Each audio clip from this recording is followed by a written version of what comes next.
زمین وہ واحد سیارہ ہے جہاں انسان نے ہزاروں سال گزارے، لیکن اگر میں آپ سے کہوں کہ کچھ سائنسدانوں اور خلائی اداروں نے اس بات کی پیشگوئی کی ہے کہ آنے والے وقت میں انسان کسی دوسرے سیارے پر رہیں گے، آخر ایسا کیوں؟ کیا زمین واقعی کسی دن ہمارے لیے ناکافی ہو جائے گی؟ یا یہ صرف ایک ڈر ہے؟ اور اگر ہمیں زمین چھوڑنی پڑے تو انسانیت کا اگلا گھر کہاں ہوگا؟ آج ہم افواہوں میں نہیں بلکہ سائنس کی بنیاد پر اس سوال کا جواب تلاش کریں گے۔ لیکن سب سے بڑا سوال ابھی باقی ہے، آخر سائنسدان زمین چھوڑنے کی بات کیوں کر رہے ہیں؟ آخر سائنسدان مستقبل سے اتنا فکر مند کیوں ہیں؟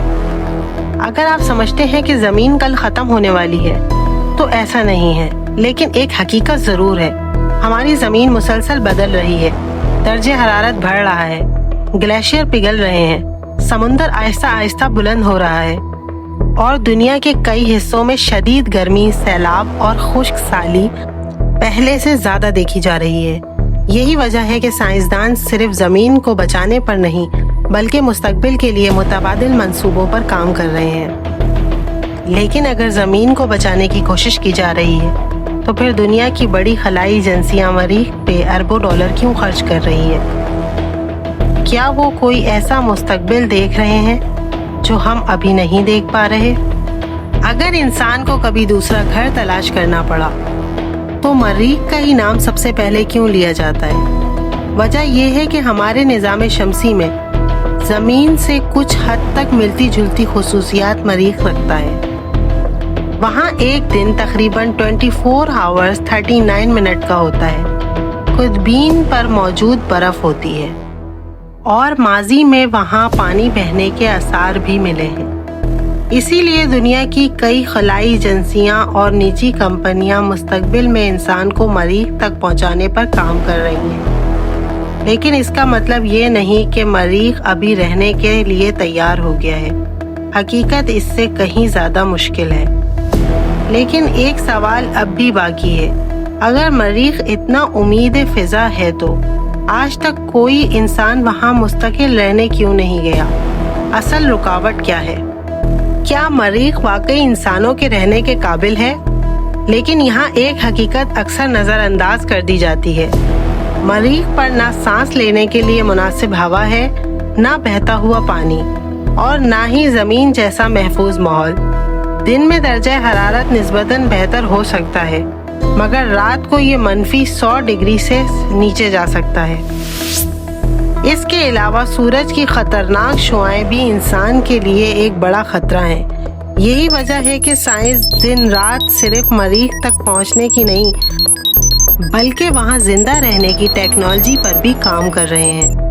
اگر مریخ پر زندہ رہنا اتنا مشکل ہے تو پھر سائنسدان اربوں ڈالر اس منصوبے پر کیوں خرچ کر رہے ہیں؟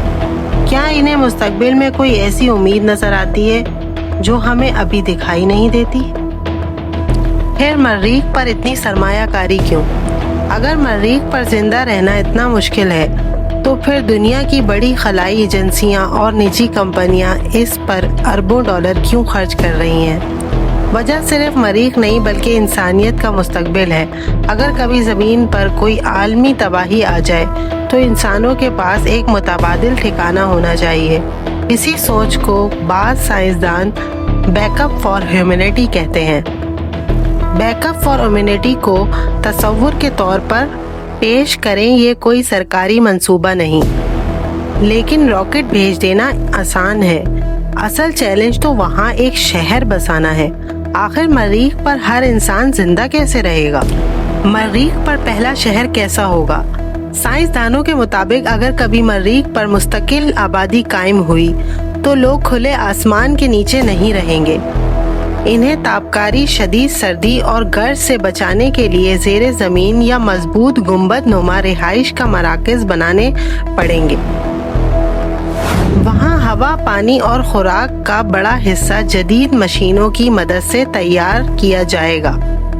لیکن ایک سوال اب بھی باقی ہے، اگر انسان مریخ پر شہر بھی بنا لے تو کیا وہاں خوش رہ سکتا ہے یا زمین جیسا گھر کبھی نہیں ملے گا؟